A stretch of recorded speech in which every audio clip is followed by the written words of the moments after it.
இன்னைக்கு அநேகர் நினைக்கிறாங்க, இன்னைக்கு கிடைச்சா போதுங்க, இப்படியே நான் காலத்தை ஓட்டிடுறேன், டெய்லி ஓட்டிடுறேன். நான் டெய்லி ஓட்டுறதுக்காக நம்மளை கர்த்தர் உருவாக்கவில்லை. நீங்கள் சுகமாய் தங்கி இருக்கும்படியாய் கர்த்தர் நம்மை உருவாக்கி வைத்திருக்கிறார்.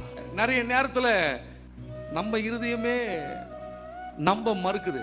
ஏன்னா நாம நமக்கு ஒரு மார்க் போட்டு வச்சிருக்கிறோம்.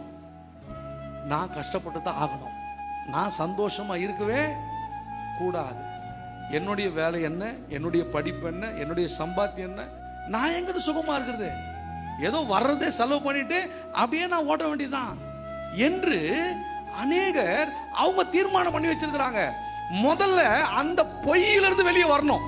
அது பிசாசு வச்சிருக்கிற பொய்யான காரியம். உங்க வருமானத்தை கொண்டோ உங்களுடைய படிப்பை கொண்டோ தேவன் உங்களை தெரிந்து கொள்ளவில்லை. அப்போ எது தீர்மானிக்கிறது? அவர்தான்.